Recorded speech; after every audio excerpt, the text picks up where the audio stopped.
La plupart des gens entrent dans le mois de janvier avec une naïveté spirituelle effrayante. Ils voient des feux d'artifice, ils entendent le compte à rebours de minuit, ils s'embrassent et ils pensent que le simple fait que le calendrier a changé signifie que leur vie va changer. Mais je suis ici pour vous dire une vérité qui dérange, une vérité que le monde des ténèbres connaît parfaitement, mais que l'Église ignore trop souvent. Le temps spirituel ne fonctionne pas comme le temps humain.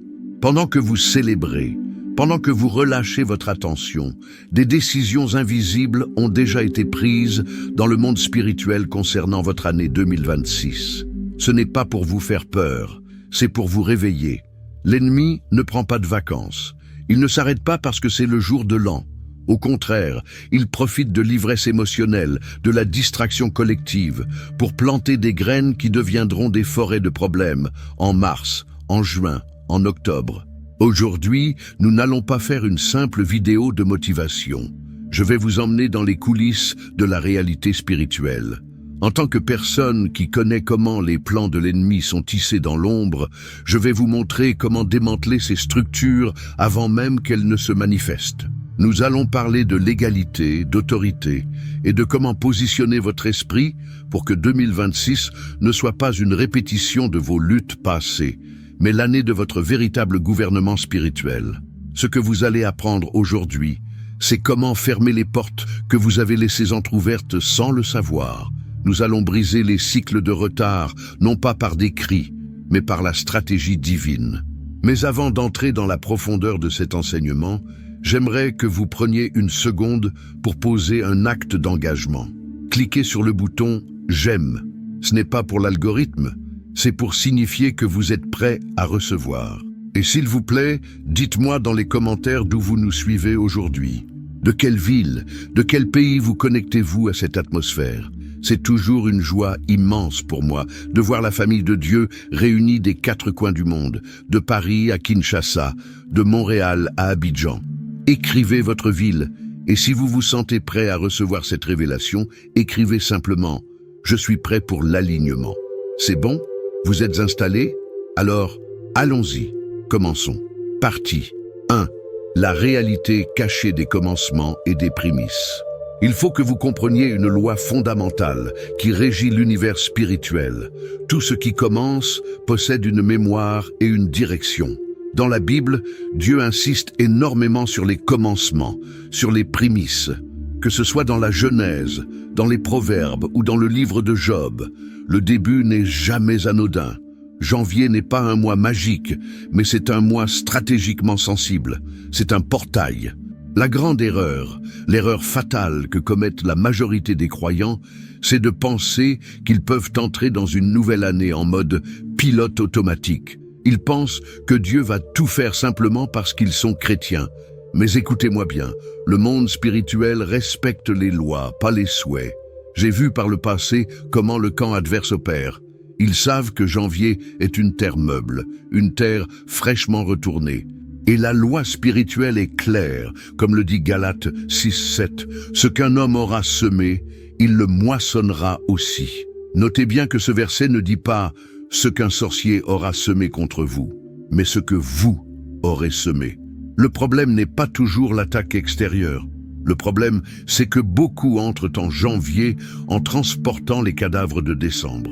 Vous transportez les mêmes rancunes, les mêmes habitudes de paresse, les mêmes négligences, les mêmes paroles de doute. Vous entrez dans le portail de janvier avec des valises pleines de l'ancienne saison. Et spirituellement, qu'est-ce que cela signifie?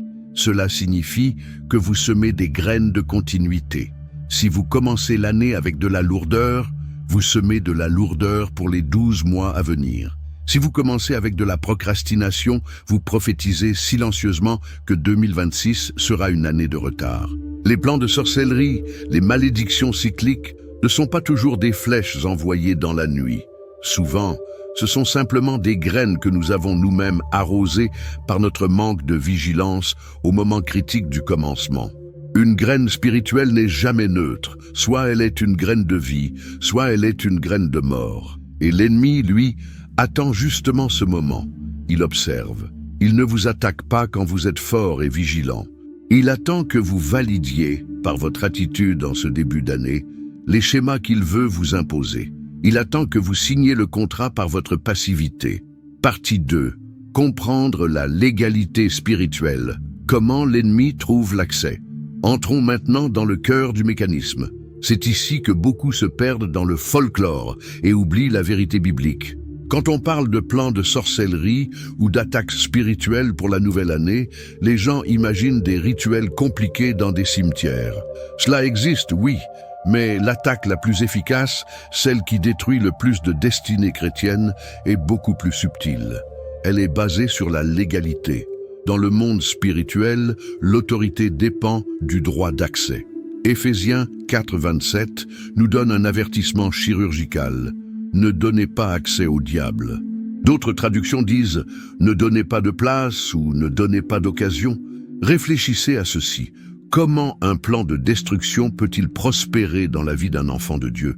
Il ne peut pas toucher votre esprit régénéré s'il est caché en Christ. Alors, où attaque-t-il? Il attaque votre âme, vos émotions et votre volonté. Les plans spirituels négatifs pour 2026 ne commencent pas par une catastrophe. Ils commencent par une concession, une petite permission. L'ennemi ne vient pas avec un ouragan tout de suite. Il vient avec le découragement récurrent. Il vient avec l'envie de tout remettre à demain. Il vient avec ce petit vicieux inoffensif que vous tolérez parce que ce n'est pas si grave. Sachez ceci, ce que vous tolérez, vous l'autorisez. Et ce que vous autorisez finit par vous dominer. C'est ici que la notion de sorcellerie prend un sens plus large. La sorcellerie, dans son essence, est une manipulation et une domination illégitime. Quand vous laissez traîner des affaires non résolues, quand vous refusez de pardonner, quand vous vivez dans le désordre physique et mental, vous créez un territoire légal pour l'ennemi. Vous ne pouvez pas chasser un démon qui a le droit légal d'être là parce que vous lui tenez la main sous la table. C'est une vérité dure, mais elle libère. Annuler un plan de sorcellerie, ce n'est pas seulement prier en langue pendant 3 heures. C'est retirer la base légale. C'est dire, Satan, tu n'as plus de prise ici car j'ai mis de l'ordre. Là où il y a la lumière, les ténèbres ne peuvent pas rester. Mais là où il y a de la confusion, du désordre et de la paresse, les ténèbres se sentent chez elles. Elles sont invitées. L'objectif de cette vidéo est de vous faire comprendre que janvier est votre moment d'alignement. Si vous alignez votre vie maintenant, si vous fermez ces petites portes, l'ennemi restera dehors. Il rôdera, mais il ne pourra pas entrer. Partie 3. Le piège de l'intention sans changement. L'histoire de l'homme qui priait. Laissez-moi vous illustrer cela avec une histoire. Un récit qui, je l'espère, va résonner en vous comme un miroir. C'est l'histoire d'un homme qui aimait Dieu sincèrement. Appelons-le Jacques. Chaque année, en janvier, Jacques était le premier à l'église. Il jeûnait 21 jours. Il pleurait devant l'autel. Il criait « Seigneur, cette année, c'est mon année. Je brise la pauvreté, je brise le célibat, je brise la stagnation. » Il suait à grosses gouttes. Sa voix se cassait à force de prier. Et pourtant, février arrivait, et la motivation tombait. Mars arrivait, et les vieux problèmes revenaient. Juin arrivait, et Jacques se retrouvait exactement au même point que l'année précédente, mais avec plus de frustration et de fatigue. Il commençait à penser que Dieu ne l'écoutait pas, ou pire, qu'une sorcellerie très puissante de sa famille le bloquait. Mais un jour, Dieu lui a ouvert les yeux.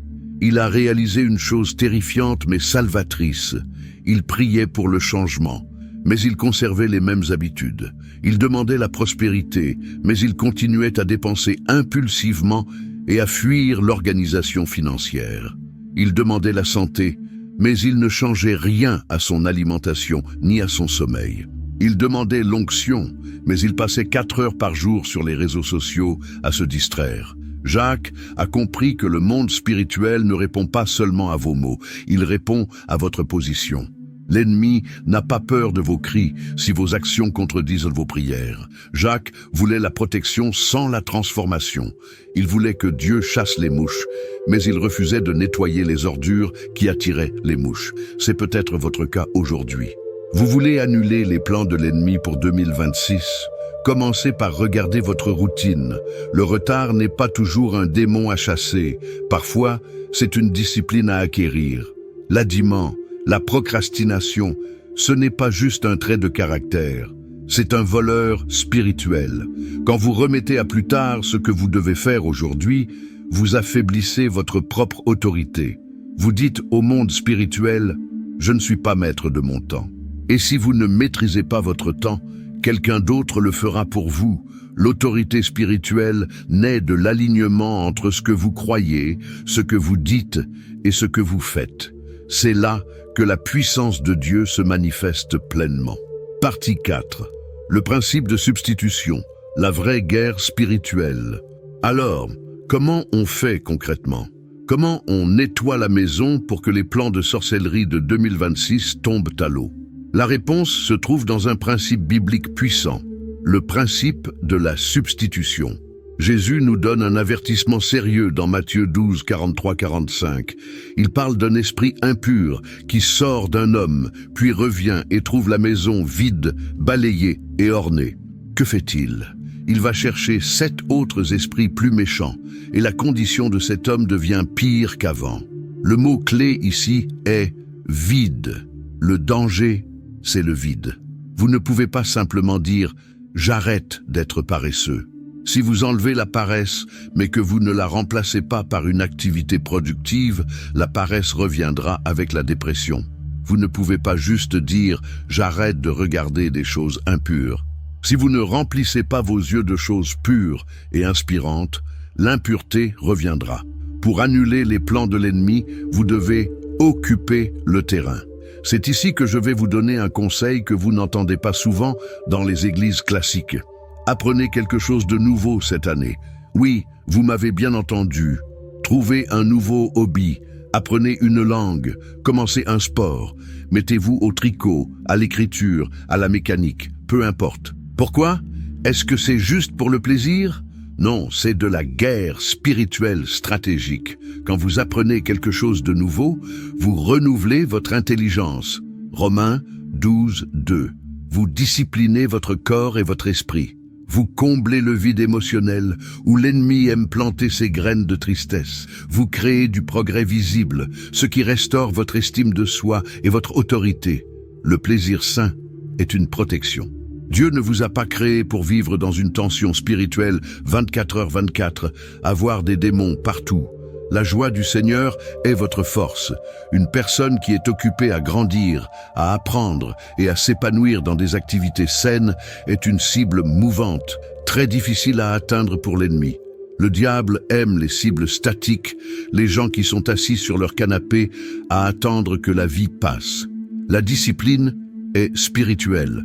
L'organisation est spirituelle. Quand vous décidez, en ce mois de janvier, d'instaurer une nouvelle routine, vous êtes en train de construire une muraille de feu autour de votre année. Vous dites à l'ennemi, ici, il n'y a pas de place pour le chaos. Partie 5. Janvier comme un hôtel de décision. Nous arrivons maintenant vers le point culminant de notre rencontre.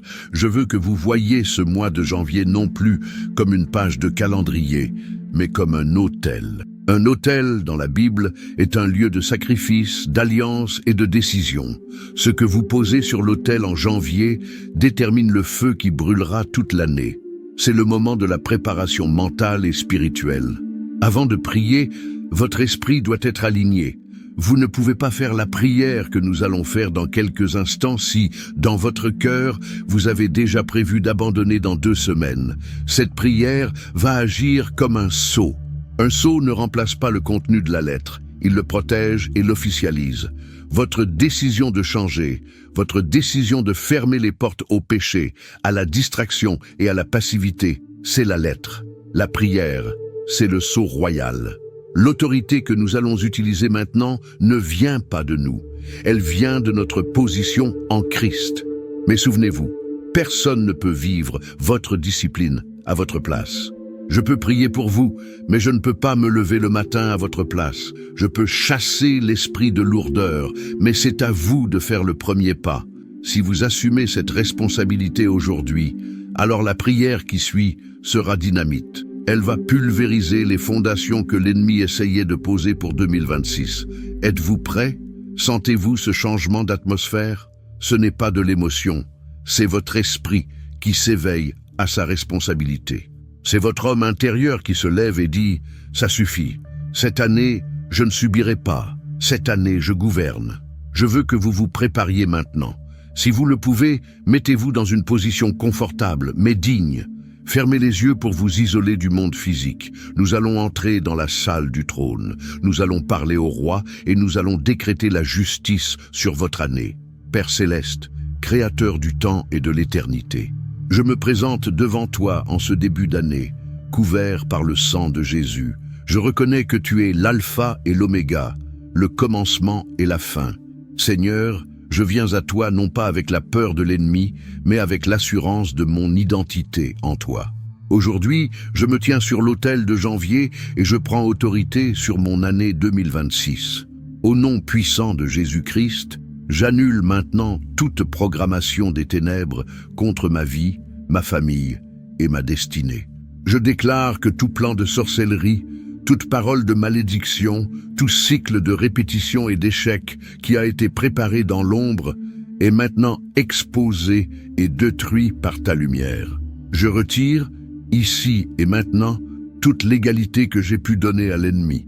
Je renonce à la passivité, je renonce à la peur, je renonce aux alliances avec le désordre et la confusion. Je ferme les portes de mon âme à la distraction et je les ouvre à ta sagesse. Seigneur, je décrète que janvier est le fondement de ma victoire. Là où il y avait le chaos, je prophétise l'ordre divin. Là où il y avait la sécheresse, je prophétise la fécondité. Là où il y avait le retard, je prophétise l'accélération divine. Je consacre ma volonté, mes émotions et mon intelligence à ton service. Je reçois maintenant la force de marcher dans la discipline, la joie de bâtir de nouvelles habitudes et la puissance pour occuper mon territoire. L'ennemi ne trouvera aucune place en moi, car ma maison est remplie de ta présence. Je scelle cette année 2026 dans le sang de l'agneau. Aucune arme forgée contre moi ne prospérera. Ma pensée est renouvelée, ma vision est claire et mon chemin est tracé.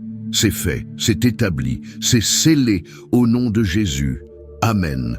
Gardez vos yeux fermés encore un instant. Respirez profondément. Sentez cette paix. Ce n'est pas juste du calme. C'est l'autorité qui revient à sa place. C'est le poids de la gloire de Dieu qui vient confirmer votre décision. Vous n'êtes plus une victime des circonstances. Vous êtes un acteur de votre destinée. Maintenant, je veux que nous fassions quelque chose de prophétique ensemble pour ancrer cette victoire dans le monde physique. Je veux entendre votre voix, votre détermination. Allez dans les commentaires maintenant et écrivez cette phrase de victoire comme un décret irrévocable. En 2026, je ferme la porte au chaos et j'ouvre la porte à la gloire.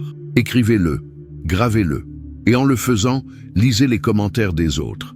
Si vous voyez quelqu'un qui a écrit avant vous, laissez-lui un petit mot d'encouragement. Soyez la lumière dont quelqu'un a besoin aujourd'hui. Notre communauté n'est pas juste une audience, c'est une armée de bienveillance. Parfois, un simple « Amen » ou « Courage » peut changer la journée d'un frère ou d'une sœur. Et si cet enseignement vous a donné des clés, s'il a allumé une lumière dans votre esprit, alors assurez-vous d'être abonné à la chaîne. Nous construisons ici une famille de personnes éveillées qui ne subissent pas la vie spirituelle, mais qui la comprennent et la dominent. Activez la cloche, car chaque jour, nous apportons ce genre de nourriture solide pour votre esprit. Partagez cette vidéo. Ne gardez pas ce pain pour vous seul. Envoyez-le à un ami, à un groupe WhatsApp, à quelqu'un qui a besoin de commencer l'année avec force et non avec peur. Soyez un missionnaire de cette bonne nouvelle. Je suis fier de vous. Je suis fier de la décision que vous avez prise aujourd'hui de ne plus être passif. Restez ferme, gardez la porte fermée à l'ennemi et le cœur ouvert à Dieu. On se retrouve très vite pour la prochaine étape de notre élévation. Que la grâce vous accompagne. À bientôt.